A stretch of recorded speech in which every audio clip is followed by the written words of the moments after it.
Welcome to Elements of Language, Literary Techniques with your professor, Dr. Lydia CdeBaca.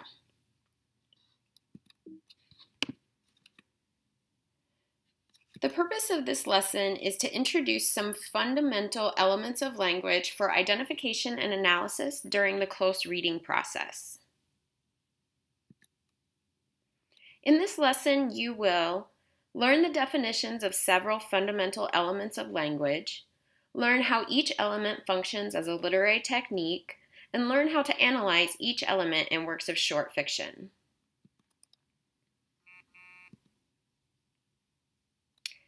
This website, found in the Course Resources section of Blackboard, introduces many common literary devices used in literature. But more importantly, it distinguishes between literary elements and techniques, as we'll see here. It describes these are both literary devices, but literary elements have, quote, an inherent existence in literary piece and are extensively employed by writers to develop a literary piece. They include things like plot, setting, narrative structure, characters, mood, theme, moral, etc.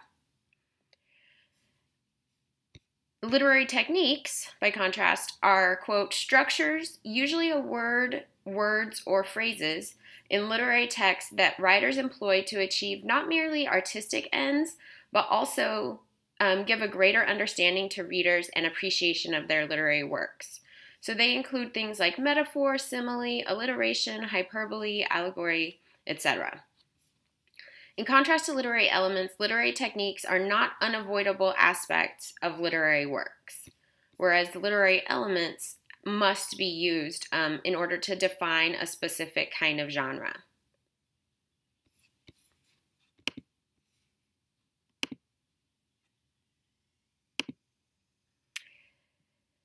There is one literary device that we will continually focus on, which is that of the central idea, or what on the website they call the theme of the text.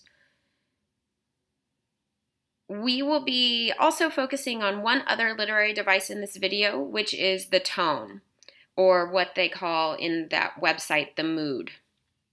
The remaining elements of language studied in this video are actually literary techniques. And so we're going to be focusing on the two literary elements, theme and tone, and all the rest of them will be literary techniques. I've pretty much split the literary devices into two groups in order to further distinguish them by function. So the first one, all of these elements are all related to language, and they all sort of work to develop the tone. Tone, diction, syntax, and irony all work together to contribute to the overall feeling of a piece. The second grouping focuses more on figurative language and linguistic elements of language, such as symbols, metaphors, and imagery. Tone can be one of the most difficult literary elements to define, since it is more of an overall feeling of the text. But it is also one of the most important precisely because it is achieved through an author's choice of words, sentence structures, and punctuation, and their stance toward the topic, which is also evoked in all of the elements. In M.H. Abrams' A Glossary of Literary Terms, the authors write about tone as the sense in which the term is used in recent criticism is suggested by the phrase tone of voice as applied to non-literary speech. The way we speak reveals, by subtle clues, our conception of and attitude toward the things we are talking about, our personal relationship to our auditor, that's a listener, and also our assumptions about the social level, intelligence, and sensitivity of that auditor.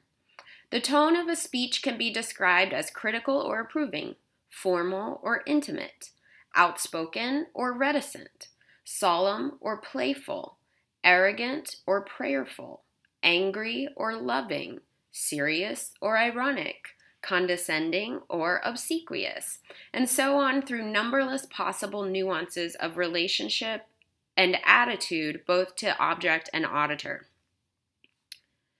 In literature, tone, instead of being directed toward a listener, like the tone of voice in a speech, in literature, the tone helps to develop things like character, the setting, and it shows the author's or the narrator's conception of and attitude toward the various elements of the text. The actions of certain characters, the characters themselves, how the events unfold, and things like that. But you can still use all of these same kinds of adjectives to describe a particular tone in a short story.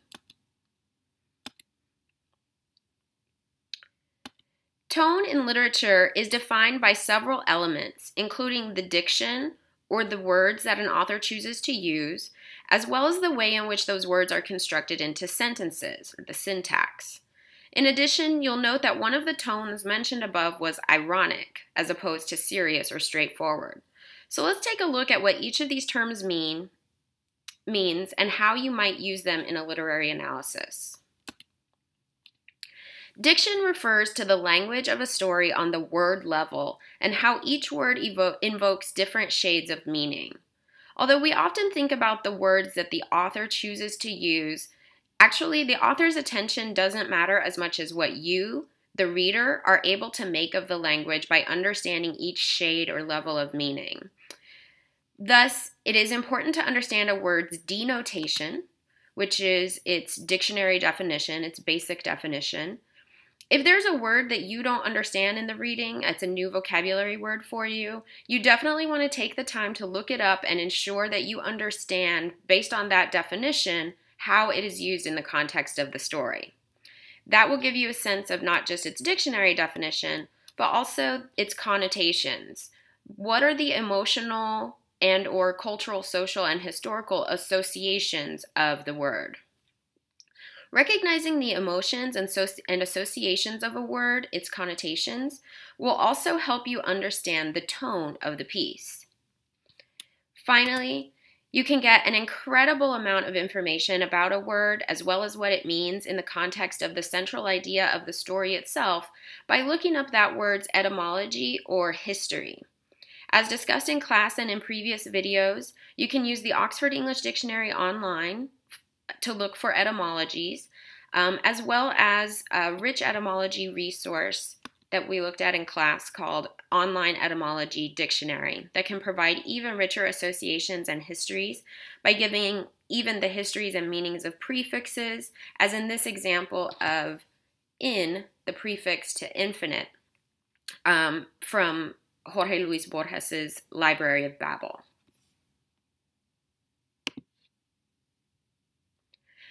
The way that authors construct their sentences contributes to their style. Many authors, such as the American authors Ernest Hemingway and William Faulkner, are well known for their styles, as indicated in this cartoon. So here we see two dogs who are talking, one in the style of Hemingway, one in the style of William Faulkner. What can you tell about the differences between Hemingway's syntax and Faulkner's syntax just based on this cartoon?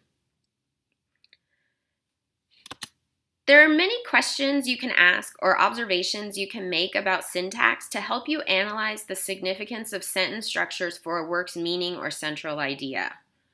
How short or long sentences are and whether or not their length is varied can give you important information about a writer's style, the tone, and the voice.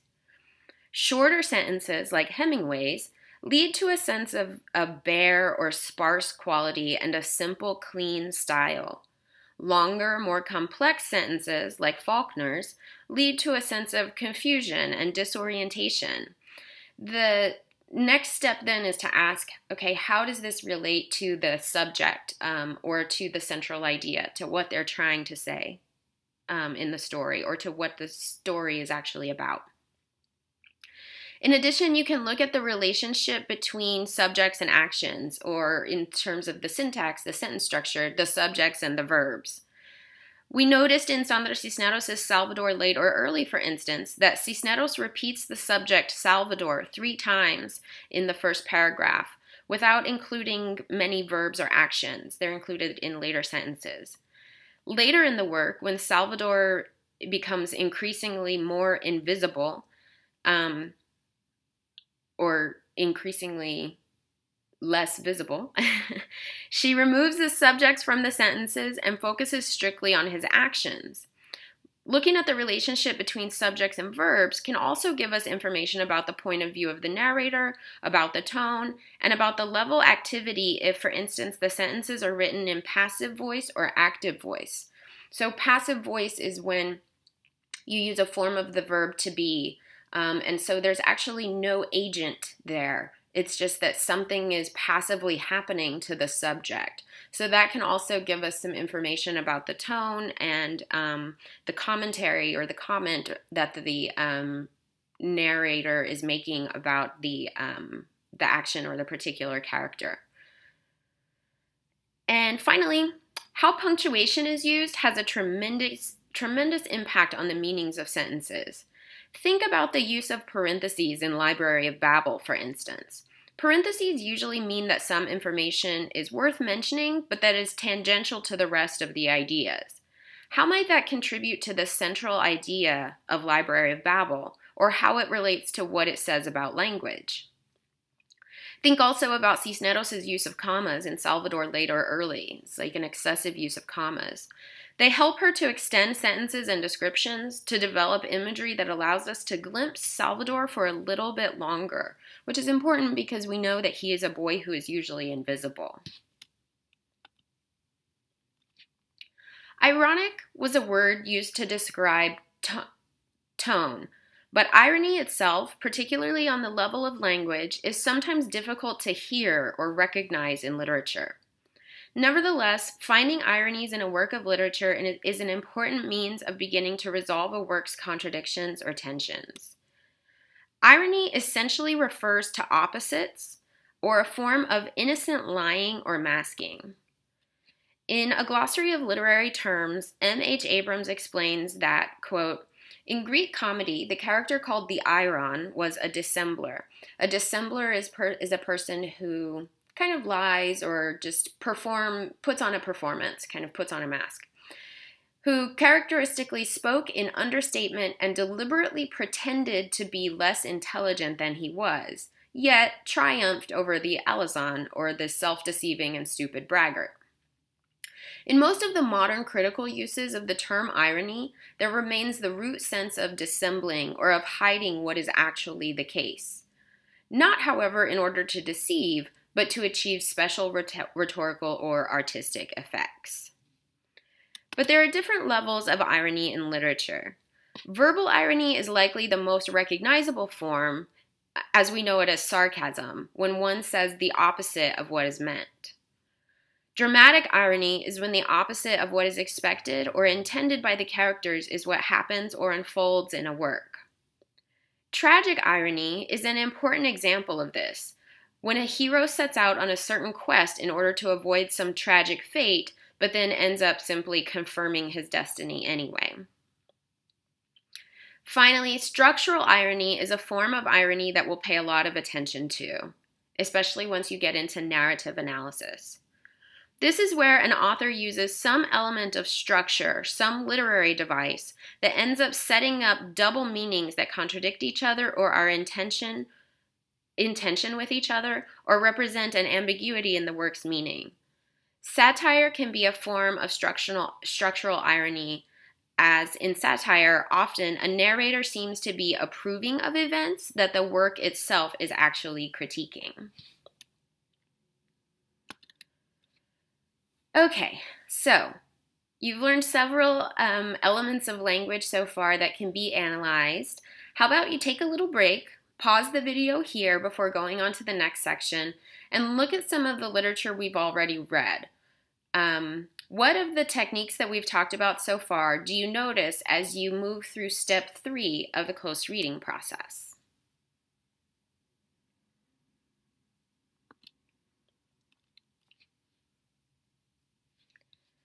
Okay, hopefully you got a little break and you got some time to stretch and look at how you would apply those literary techniques. Now we're looking at elements of language known as literary figures or figurative language. You can use the Literary Devices website again here to look up many of these terms and to see examples of how they might be used. Imagery, like tone, is a broad term that describes how a number of other literary techniques, such as metaphor, symbolism, simile, etc., work together to create a sensory experience of a work. Although the word image relates specifically to the visual sense, it is important to remember that imagery refers not just to the visual picture an author paints through figurative language, but also to the depiction of sound, touch, taste, smell, and movement.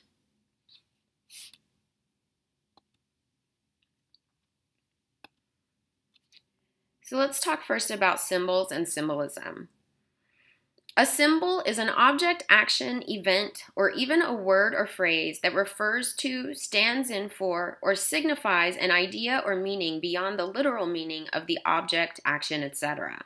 Symbolism is the use of symbols to signify ideas and qualities by giving them meanings beyond their original literal meanings. Note that the key to analyzing symbols is to recognize that the context in which the author includes them may be different from a reader's understanding of the symbol. So it is important to place the symbol in the context of the work as a whole, and maybe even to think about how it's similar to or different from what you normally associate the symbol with. For example, in the US, red often symbolizes danger or a warning, and white often symbolizes purity. But in Leslie Marmon Silko's Storyteller, she reverses those meanings to fit her specific context and her work's setting and meaning. So red is a color that is used to symbolize survival, whereas white symbolizes death and danger.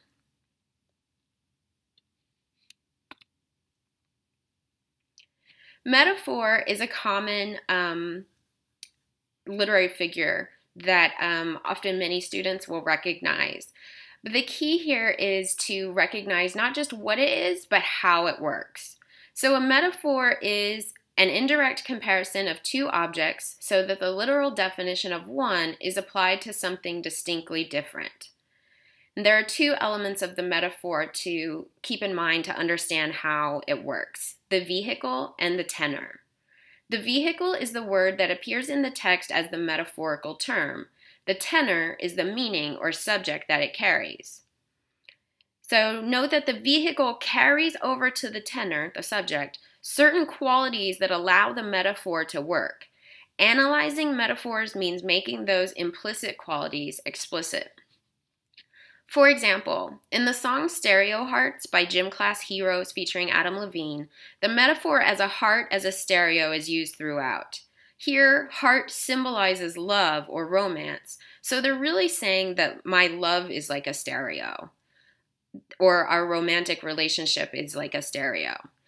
They go on to give some of the qualities of a stereo that they want to relate to love or romance. Let's listen to hear what those qualities are.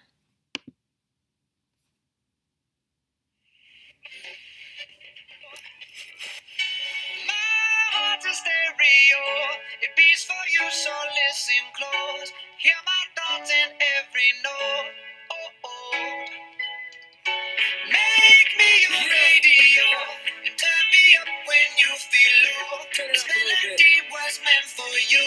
So sing along to my stereo. Class heroes, baby. If I was. Okay, so a stereo is, in this song, in the context of this song, something that's always there with you like a companion. It can be turned up or down as you need it, and it provides a beat and a melody that can be comforting in any situation. The stereo here then is the vehicle that carries all of these ideas and associations over to the idea of love or romance that the singers want to convey. So here, love, romance, or the heart is the tenor, and all of those ideas that the stereo carries are represented through as the vehicle. Like metaphors, similes are probably one of the most widely recognized literary figures, probably even more so than metaphors because they are the easiest to identify since they use a comparison term such as like or as. The challenge is, once you have identified a simile, to take the next step and explain why it is significant, what it means, and how it works. Very often, similes are used to develop imagery, such as in this last line from Sandra Cisneros' Salvador Late or Early. By comparing Salvador's disappearance at the end of the short story to, quote, a memory of kites, Cisneros develops a sense and a certain meaning. But what is that meaning exactly? What does it mean to compare someone's disappearance over the horizon to a memory of kites? As with analyzing metaphors, we have to think about the associations of the simile term. What are the meanings or associations of the memory? What might kites symbolize? Does it change that it's a memory of kites? And finally, what does that tell us or show us about Salvador and his disappearance from our view? Okay. There are a number of literary techniques that we could introduce and explain as tools for your literary analysis. This is not an exhaustive list by any means, but these are many of the fundamentals that give you a strong foundation for your textual analysis. If you have any questions, please write them down and bring them to class or post them in the student lounge. Thank you.